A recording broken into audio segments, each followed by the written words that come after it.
Hello friend, myself Dr. B.G. Shukla and today I discuss important theorems on complex integration which is called Cauchy's integral theorem. तो Cauchy integral theorem पे हम आज यहाँ discuss करेंगे और उसी से रिलेटेड हम लोग क्वेश्चंस को सिंप्लीफाई करेंगे। तो कॉशी इंटीग्रल थ्योरम देख लेते हैं क्योंकि इसका फार्मूला भी आता है, स्टेटमेंट भी आता है। तो कॉशी इंटीग्रल थ्योरम को हम लोग सिंप्लीफाई करेंगे और इसका स्टेटमेंट देखेंगे क्योंकि कभी कभी एग्जाम में स्टेटमेंट भी पूछ लिया जाता है।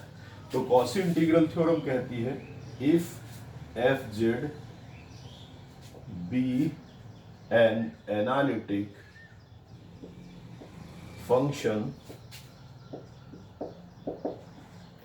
and f dash z is continuous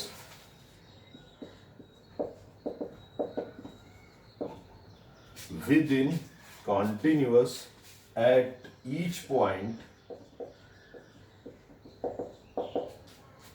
within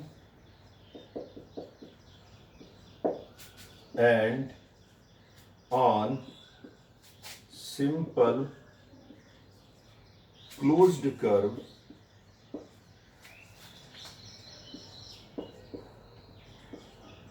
C, then integral closed contour C fz and dz बराबर 0। यही कॉशी थ्योरम है या इसी को बोलते हैं कॉशी इंटीग्रल थ्योरम। तो ये कॉशी थ्योरम है। कॉशी थ्योरम कहती है कि if fz is analytic function and f dash z is continuous at each point within and on a simple closed curve C। कह रहा है अगर कोई सिंपल क्लोज कर्व C दे रखा हो, ये क्लोज कर्व C है और यहां पर अगर फंक्शन ये x एक्सिस है, ये y एक्सिस, ये ओरिजिन है, कह रहा है यहां पर कोई फंक्शन fz अगर कॉन्टिन्यूअस है और f dash z f z is analytic है इस पूरे कर्व में और एफ डैश जेड कॉन्टिन्यूअस है at each point within and on c, means boundary पर और बाउंड्री के अंदर वो कॉन्टिन्यूअस है और एफ डैश जेड कॉन्टिन्यूअस है और एफ जेड एनालिटिक है। तो टोटल का इंटीग्रेशन मीन्स अगर क्लोज कर्व सी का इंटीग्रेशन निकालेंगे तो वो 0 के बराबर होगा। यही कॉशी थ्योरम कहती है, इसी को कॉशी इंटीग्रल थ्योरम के नाम से जानते हैं। इसी से रिलेटेड कॉशी गॉर्सेट थ्योरम होती है तो उसको भी देख लें। Cauchy Goursat theorem, Goursat theorem, Cauchy theorem में एक पॉइंट दे रखा था f dash z is continuous at each point within and on simple close curve C. तो इसको इंप्रूव किया गॉर्सेट ने। गॉर्सेट ने बताया कि अगर ये पॉइंट नहीं भी दे रखा है तब भी जो क्लोज कर्व सी पर एफ जेड डी जेड बराबर होगा वो 0 के बराबर होगा। मींस गॉर्सेट कहते हैं कि अगर एफ डैश जेड जो कॉन्टिन्यूअस वाला पॉइंट है एच पॉइंट वो अननेसेसरी है और उसकी कोई नीड यहाँ पर नहीं है। तो इसलिए F dash Z D Z वाला जो यहाँ पर पॉइंट है वो अननेसेसरी है, उसकी कोई भी जरूरत नहीं है। कॉशी गॉर्सेट ने इसी को इंप्रूव किया और उन्होंने बताया कि if fz is analytic at each point within and on closed curve C, then in close curve का integration C F Z D Z बराबर 0 हो जाएगा। तो कॉशी इंटीग्रल थ्योरम कहती है कि एफ डैश जेड कॉन्टिन्यूअस भी होना चाहिए, लेकिन गॉर्सेट ने इसको इंप्रूव किया और कहा कि इसके कॉन्टिन्यूटी की कोई जरूरत नहीं है। तो बेसिकली यही थ्योरम ज्यादा ये इंप्रूवमेंट है इस थ्योरम का, कॉशी थ्योरम का, कॉशी गॉर्सेट थ्योरम। तो ये ज्यादा इंपॉर्टेंट है। ये थ्योरम कहती है कि अगर कोई फंक्शन एनालिटिक है, केवल एनालिटिक फंक्शन कह रहा है क्लोज कर्व सी पर, देन इंटीग्रल सी क्लोज्ड सिंपल कर्व, यहाँ पे सिंपल क्लोज्ड कर्व होना चाहिए, यहाँ पे होगा सिंपल क्लोज्ड कर्व सी, और यहाँ पर भी सिंपल क्लोज्ड कर्व सी है। देन हम लिख सकते हैं डायरेक्ट, या कह सकते हैं direct integral C F Z D Z बराबर 0 होगा। इन्हीं थ्योरम्स के रिलेटेड हम क्वेश्चन करेंगे और उनको सिंप्लीफाई करेंगे। स्टेटमेंट इंपॉर्टेंट है, कॉसी थ्योरम का अक्सर आ जाता है कॉसी इंटीग्रल थ्योरम का स्टेटमेंट लिखने के लिए, तो इसलिए इनको कायदे से लर्न कर लें, क्योंकि अक्सर एग्जामिनेशन में पूछ ले जाते हैं। अब इनसे रिलेटेड कुछ क्वेश्चन देखते हैं और उनको सिंप्लीफाई करते हैं। तो क्वेश्चन देख लीजिए किस टाइप से बनते हैं और कैसे इनको सिंप्लीफाई किया जाता है। बड़े इजी क्वेश्चन होते हैं कॉसी थ्योरम से, बस थोड़ा सा ध्यान रखने की जरूरत है और आसानी से आप क्वेश्चन सॉल्व कर लेंगे। क्वेश्चन जैसे एक दे रखा है, इसको देखते हैं। Evaluate closed curve C X square minus Y square plus का 2i X Y D Z where C is contour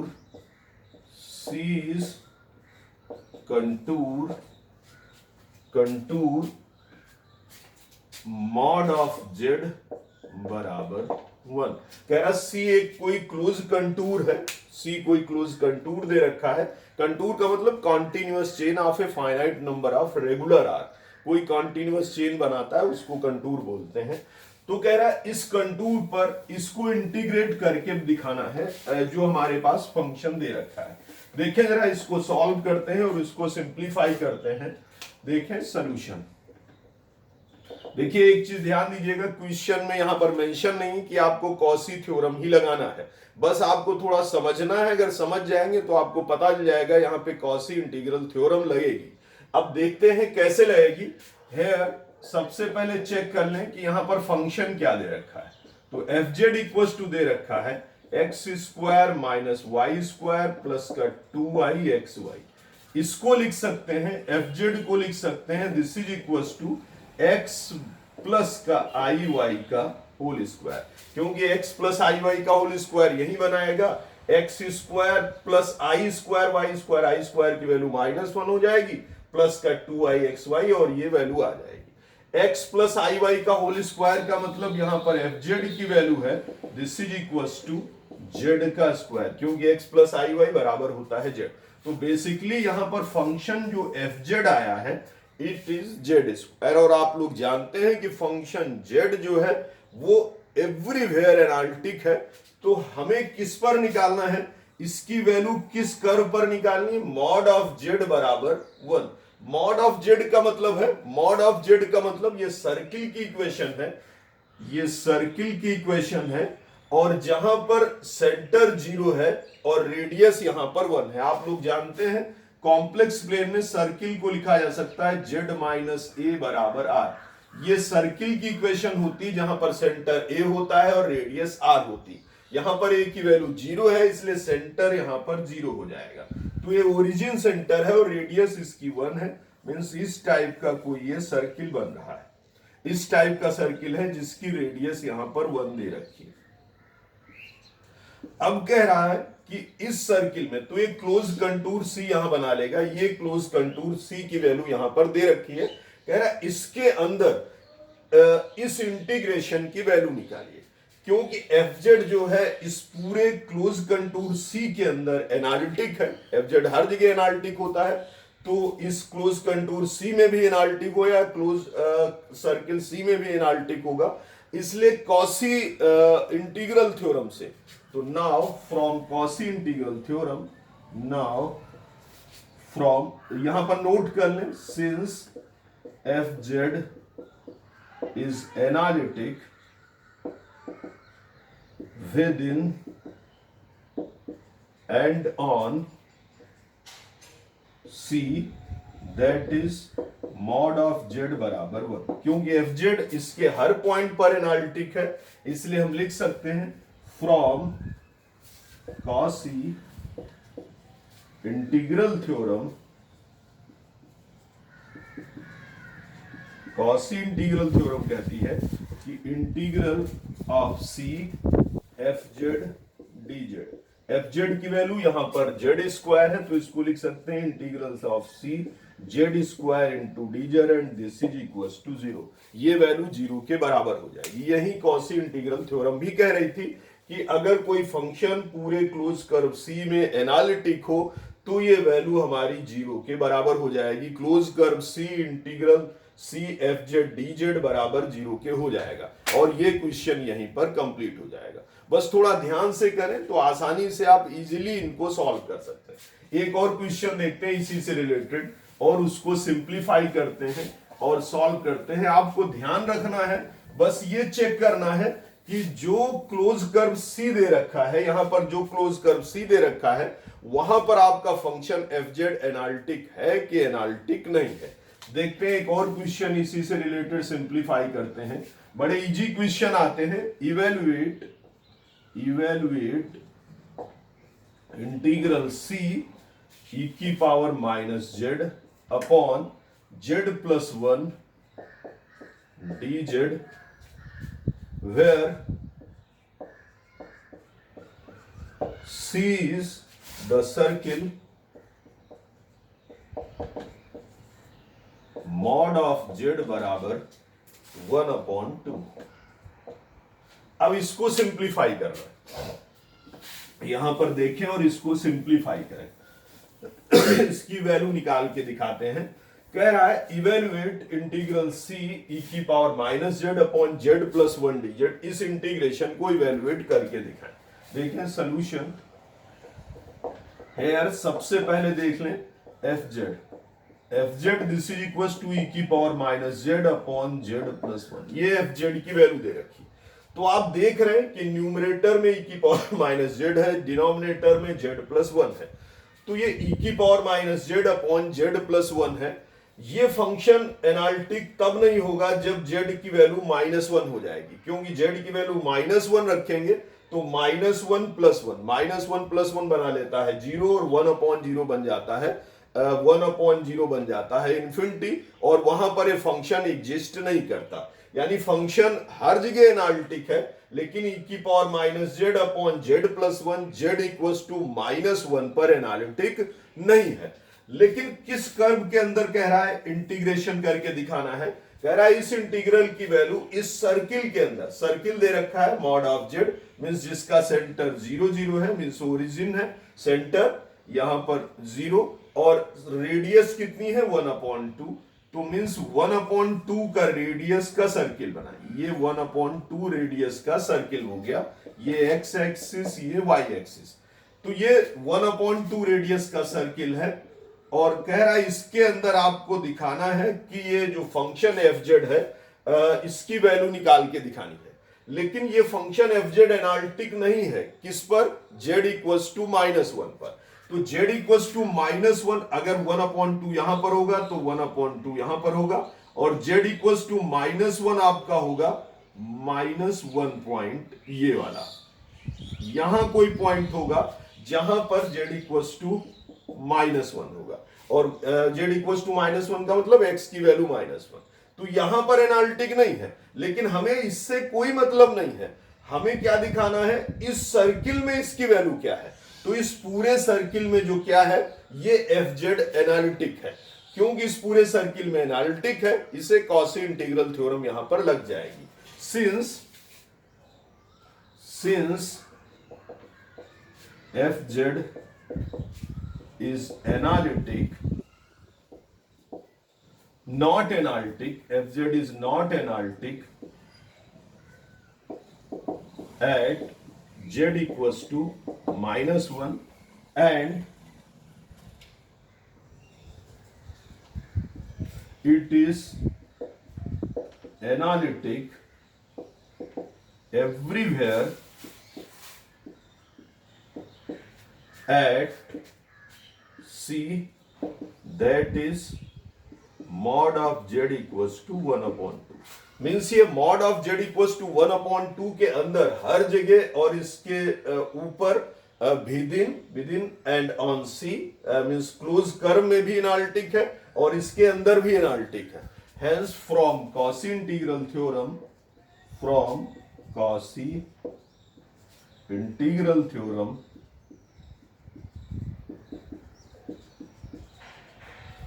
integral C F Z D z this is equals to integration of c, close curve है यहां पर, e की power minus Z upon Z plus 1 D z and this is equals to 0।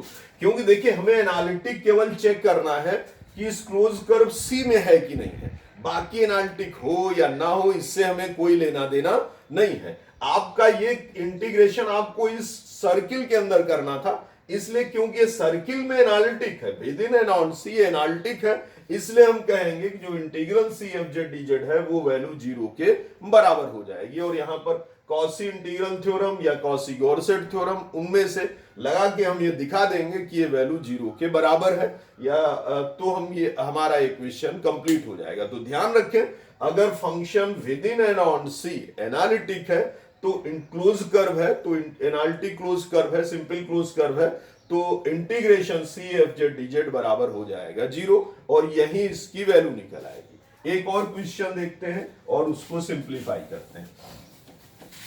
Next question, बड़े easy से question आते हैं, इसके बस थोड़ा ध्यान रखने की जरूरत है और ये देखना है कि जो आपके पास क्लोज कर्व दे रखा है वहां पर ये फंक्शन एनालिटिक है कि एनालिटिक नहीं है।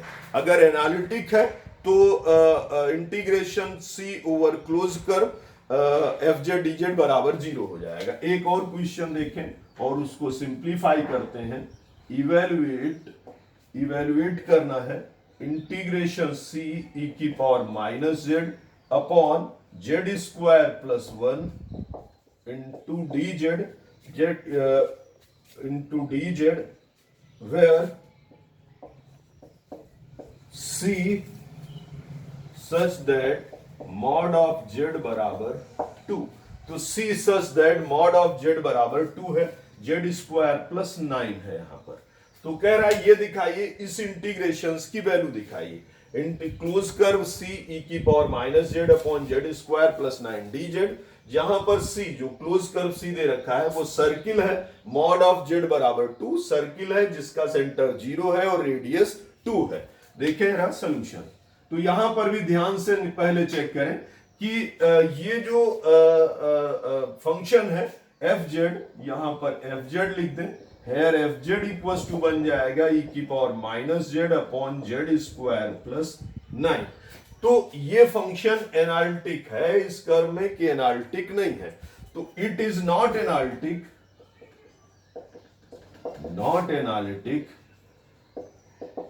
एट जेड स्क्वायर प्लस 9 बराबर 0। अगर जेड स्क्वायर प्लस 9 जहां पर 0 के बराबर हो जाएगा वहां ये एनालिटिक नहीं होगा, that is Z equals two plus minus 3i। तो प्लस माइनस 3i में ये फंक्शन एनालिटिक नहीं है, दो जगह पर एनालिटिक नहीं है, प्लस 3i और माइनस 3i। लेकिन हमें देखना किस पर है ये पहले हम चेक करें। हमें चेक करना है इस सर्किल पर। सर्किल कैसा है, सर्किल इस टाइप का दे रखा है, ये सर्किल दे रखा है, ये रेडियस हमारे पास 2 है, तो हमें सर्किल देखना है जिसकी रेडियस यहां पर 2 दे रखी है, ये क्लोज कर्व सी है। तो हमें इस पर चेक करना है मॉड ऑफ जेड बराबर 2 पर, इस सर्किल पे चेक करना है, ये एक्स एक्सिस हो गया, ये वाई एक्सिस हो गया। ये एनालिटिक कहां नहीं है, प्लस 3i और माइनस 3i। तो प्लस 3i का मतलब ये कोई पॉइंट है, z इक्वल्स टू 3i और यहां पर ये z equals to minus 3i। यहां पर मान लेते हैं कि ये फंक्शन एनालिटिक नहीं है, यहां पर फंक्शन आपका एनालिटिक नहीं आ रहा है, प्लस 3i एंड माइनस 3। लेकिन आप ध्यान से देखें तो इस क्लोज कर्व सी में हर जगह फंक्शन एनालिटिक है। हमें इससे मतलब नहीं कि बाहर ये एनालिटिक है कि नहीं है, हमें क्योंकि इंटीग्रेशन इसी क्लोज कर्व सी में करना है, तो आप देख रहे हैं कि क्लोज कर्व सी में ये हर जगह एनालिटिक है, इसलिए हम कहेंगे कि हमारा जो ये फंक्शन है ये एनालिटिक है within and on c, since f z is analytic at within and on C, that is mod of z बराबर 2। mod of z बराबर 2 पर फंक्शन एफ जेड एनालिटिक है, z प्लस माइनस 3i पर नहीं है, उससे कोई लेना देना नहीं। Hence कॉसी थ्योरम का यूज करें, हेंस फ्रॉम कॉसी थ्योरम या Cauchy integral theorem, integral C F Z D z this is equal to integration c F Z की वैल्यू है e की power minus Z upon z square plus 9 into d z and this is equal to 0। इसकी भी value 0 के बराबर हो जाएगी क्योंकि फंक्शन हर जगह एनालिटिक है कर्व सी पर एंड विद इन सी पर। एक और क्वेश्चन देखते हैं, इसका इंपॉर्टेंट क्वेश्चन है, अक्सर एग्जामिनेशन में वो पूछ लिया जाता है। बड़े आसान से क्वेश्चन है, बस उनको ध्यान से समझें और ध्यान से सॉल्व करने की कोशिश करें तो इजीली ये क्वेश्चन हो जाते हैं और आसानी से सॉल्व हो जाते हैं। क्वेश्चन जरा नोट करते हैं और उसको देखते हैं। वेरीफाई कॉसी थ्योरम क्वेश्चन दे रखा है, वेरीफाई कॉसी थ्योरम। ये वेरीफाई करने के लिए कह रहा है by integrating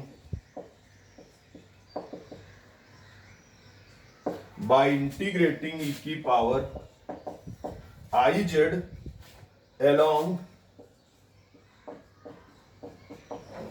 the boundary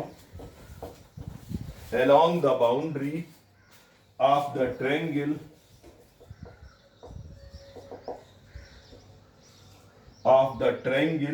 with the vertices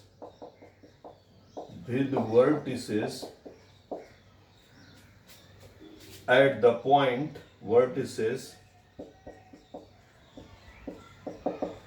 at the point 1 plus I minus 1 plus I and minus 1 minus I। तो ये आयोटा है e की पावर आयोटा z। कह रहा है क्वेश्चन इंपॉर्टेंट है, अक्सर एग्जामिनेशन में पूछ लिया गया है मैक्सिमम मार्क्स में, तो इस वजह से इसको ध्यान से सिंप्लीफाई करेंगे। वेरीफाई कॉसी थ्योरम, यहां पर कॉसी थ्योरम को वेरीफाई करने के लिए कह रहा है, वैल्यू निकालने के लिए नहीं कह रहा है। बाय इंटीग्रेटिंग e की पावर आई जेड, e की पावर आई जेड को इंटीग्रेट करके कॉसी थ्योरम को वेरीफाई करना है। कहां पे वेरीफाई करना है, उसके लिए इसने एक ट्रायंगल दे रखा है, तो ये ट्रायंगल जरा देख लें। इस ट्रायंगल में इस थ्योरम को कॉसी थ्योरम को वेरीफाई करना है e की power I Z along the boundary of the triangle।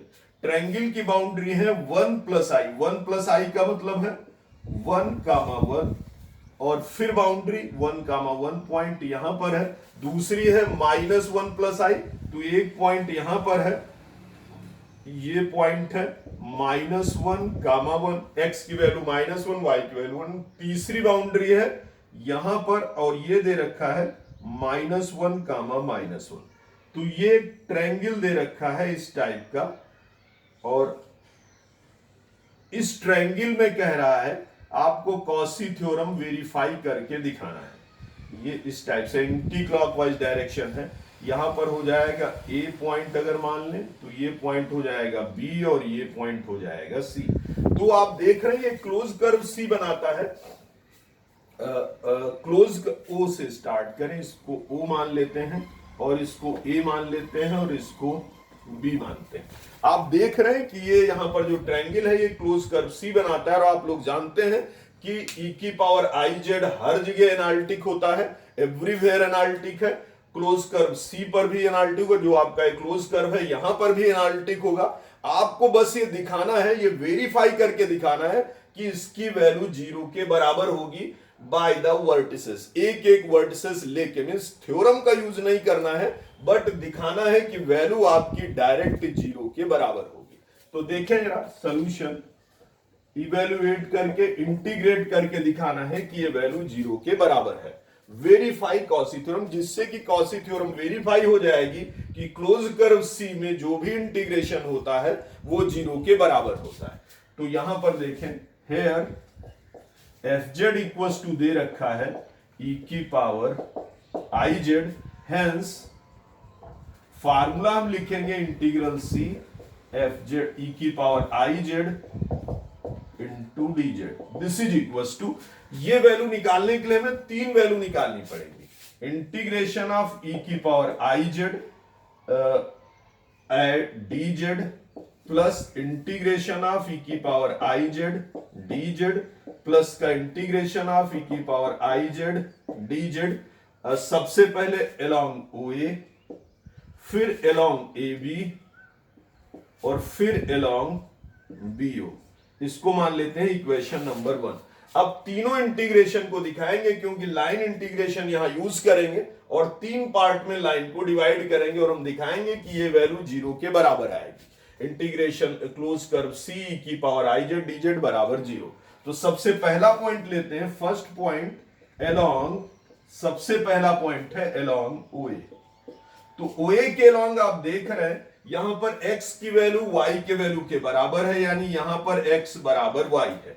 along OA y बराबर x है, तो this implies that dy equals to बन जाएगा dx। तो OA के along में क्योंकि y बराबर x है, इस लाइन पर y और x बराबर है, इसलिए dy बराबर बन जाएगा dx। तो इसमें चेंज करेंगे, हेंस इंटीग्रेशन OA e की पावर i z को लिख सकते हैं x प्लस आई वाई और dz को लिख सकते हैं dx प्लस आई dy। ये बराबर हो जाएगा इंटीग्रेशन y बराबर x है तो यहां पर x रख लेंगे तो आ जाएगा e की पावर i 1 प्लस आई और x बाहर हो जाएगा। यहां dy की जगह dx रखेंगे तो यहां पर भी आ जाएगा 1 प्लस आई और dx बाहर हो जाएगा। लिमिट यहां पर देखें क्योंकि x की वैल्यू -1 से 1 तक है, इसलिए x इक्वल्स टू रख देंगे -1 से लेकर 1 तक। 1 प्लस आई कांस्टेंट है, ये बाहर कर देंगे तो बाहर हो जाएगा 1 प्लस आई। e की पावर ax का इंटीग्रेशन होता है e की पावर ax अपॉन a, तो ये इंटीग्रेट करके बन जाएगा e की power i 1 plus I into X upon I 1 plus I और लिमिट रख देंगे -1 से 1 तक। 1 प्लस आई यहां से यहां का कैंसिल हो जाएगा, 1 अपॉन आई कांस्टेंट है, इसे बाहर निकालेंगे तो 1 अपॉन आई बाहर हो गया। सबसे पहले x की जगह 1 रखेंगे तो आएगा e की पावर i इंटू 1 प्लस आई, फिर x की जगह -1 रखेंगे लोअर लिमिट तो माइनस में आ जाएगा e की power minus I and 1 plus I. तो ये पहली लाइन पर वैल्यू आ गई इस इंटीग्रेशन की e की power i z into dz की along हुए। अब दूसरे लाइन के देखते हैं along AB, तो सेकेंड पॉइंट इससे पर along AB चेक करते हैं कि along AB इस इंटीग्रेशन की वैल्यू क्या है, इसे कैलकुलेट करते हैं। AB में देखें, AB में आप देख रहे हैं तो यहां पर y की वैल्यू 1 है, यहां पर y की वैल्यू 1 है, x में चेंज हो रहा है, x 1 से लेकर -1 हो रहा है, y इक्वल्स टू हमारे पास 1 दे रखा है, तो AB के along y इक्वल्स टू 1 हो जाएगा। दिस इंप्लाइज दैट dy बराबर हो जाएगा 0। मींस AB के along जब निकालेंगे तो y की वैल्यू 1 है, इसलिए dy की वैल्यू यहां पर 0 हो जाएगी और आपका इंटीग्रेशन जो AB के along है e की पावर i z की जगह लिखते हैं x प्लस आई वाई और dz की जगह पर dx plus i dy। This is equals to, ये बन जाएगा along AB, y की जगह 1 रखेंगे तो वैल्यू आएगी e की पावर i x प्लस आई, क्योंकि y की जगह 1 है तो बन जाएगा x प्लस आई और इनटू dy की जगह 0 है तो इसलिए साथ में आज बचेगा dx। लिमिट यहां पर देखें, x की वैल्यू स्टार्ट हो रही है 1 से और x की वैल्यू खत्म हो रही है -1 पर। तो इस टाइप से हम इसको सिंप्लीफाई करेंगे। यहां पर थोड़ा सा और अगर कैलकुलेशन आप करें तो e की पावर i में i को अंदर मल्टीप्लाई कर दें तो इसको ऐसे भी लिखा सॉरी इसको ऐसे भी लिखा जा सकता है, this is equals to x equals to 1 to -1 e की power i x into i बन जाएगा i स्क्वायर और i स्क्वायर की वैल्यू होती है -1 तो e की पावर -1 इंटू dx आएगा। e की पावर -1 कांस्टेंट है, इसको बाहर निकाल दें तो e की पावर -1 को हम लोग बाहर निकालेंगे तो हमारे पास रिजल्ट आ जाएगा, दिस इज इक्वल्स टू, जब e की पावर -1 बाहर निकलेगा तो वैल्यू बन जाएगी this is equals to e की पावर -1 बाहर और इंटीग्रेशन 1 से लेकर -1 तक ई की power i x into D x. ई की पावर आई एक्स का इंटीग्रेशन आप लोग जानते हैं, this is equal to E की पावर -1 बाहर। ई की पावर ए एक्स का इंटीग्रेशन होता है ई की पावर ए एक्स अपॉन ए, तो ई की पावर आई एक्स का इंटीग्रेशन होगा ई की power i x upon I. Limit रखेंगे 1 से लेकर -1 तक, तो हमारे पास वैल्यू निकल के आ जाएगी, दिस इज इक्वल टू, यहां से वैल्यू आ जाएगी this is equal to E की पावर -1 बाहर। सबसे पहले 1 रखेंगे तो ई की पावर -1 रखेंगे तो ई की पावर माइनस आई, और आई भी कांस्टेंट है इसलिए बाहर, और फिर 1 रखेंगे तो माइनस ई की पावर आई बन जाएगा। This is the integral of E की power I Z along A B. अब लास्ट टर्म के अलोंग निकालते हैं, लास्ट टर्म के अलोंग निकालते हैं वैल्यू, और उसको सिंप्लीफाई करते हैं थर्ड लाइन के अलोंग बी टू ओ। तो थर्ड इसमें लाइन के along, third along B O, B से ओ के अलोंग में आप देखें तो x की वैल्यू -1, x की वैल्यू -1, x इक्वल्स टू -1 है यहां पर, और उसमें कोई चेंज नहीं हो रहा। x equals to -1, this implies that dx equals to 0। तो x की वैल्यू -1 रखी जाएगी और dx की जगह पर 0 रखा जाएगा। तो इंटीग्रेशन ओ बी या बी ओ ई की power i x plus i y, और dz की जगह पर dx plus i d y, this is equals to बन जाएगा ई की पावर आई एक्स की जगह -1 तो -1 प्लस का आई वाई, और साथ में आ जाएगा dx के 0 तो इंटू आई, और साथ में आ जाएगा dy। y की लिमिट देखें तो y की लिमिट 1 से स्टार्ट हो रही है और -1 पर खत्म हो रही, तो y इक्वल्स टू 1 to -1 आ जाएगा। i को अंदर मल्टीप्लाई करें तो e की पावर माइनस आई बाहर आ जाएगा, और i इंटू आई बन जाएगा आई स्क्वायर की वैल्यू होती है -1, तो इसको लिख सकते हैं e की पावर माइनस आई बाहर, और integration y equals to 1 to -1 and e की power i into i square, और आई स्क्वायर की वैल्यू -1, e की पावर -y, और i भी था तो i कांस्टेंट था बाहर और इंटू साथ में आ जाएगा dy। e की पावर -y का इंटीग्रेशन करेंगे तो e की पावर -y का इंटीग्रेशन माइनस e की पावर -y, तो this is equals to i e की पावर -i, और साथ में माइनस e की पावर -y, और लिमिट होगी 1 से लेकर -1 तक।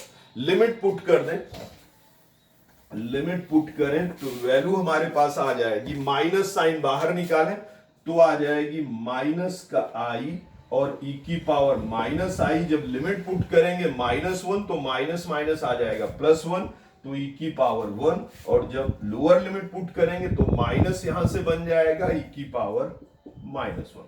माइनस साइन हमने बाहर निकाल दिया है, -i बराबर होता है i इक्वल्स टू होता है 1/i इक्वल्स टू होता है -i, तो -i के लिए लिख देंगे 1/i, तो इसको ऐसे भी लिखा जा सकता है 1/i, और e की पावर -i को अंदर मल्टीप्लाई करें तो जब e की पावर -i को अंदर मल्टीप्लाई करेंगे तो आएगा e की power 1 -i and minus e की पावर -1 एंड -i, तो ये वैल्यू आ जाएगी। ये हमारे पास टर्म निकल आएगा अलोंग जब हम निकालेंगे बीओ पर। अब ये तीनों वैल्यू, ये वाली वैल्यू, ये वाली वैल्यू, इससे पहले वाली वैल्यू, तीनों वैल्यू इक्वेशन नंबर 1 में रखने, तो from equation 1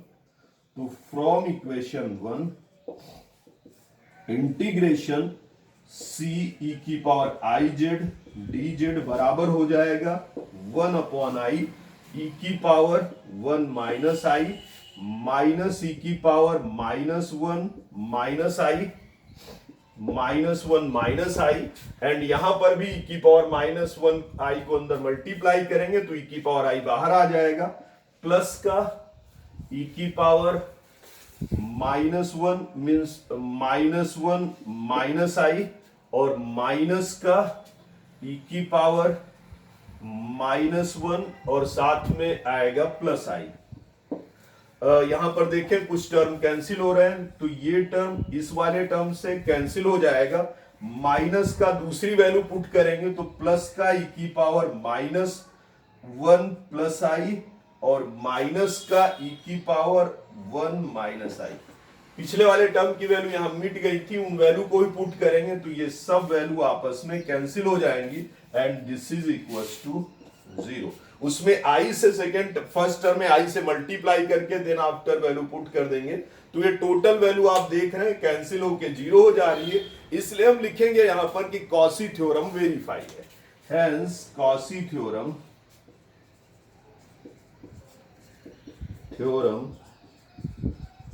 verified.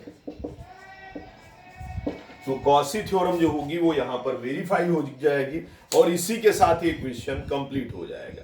Thank you all of you. Important है, इन क्वेश्चंस को थोड़ा ध्यान से करें और ध्यान से सिंप्लीफाई करें। Okay, thank you.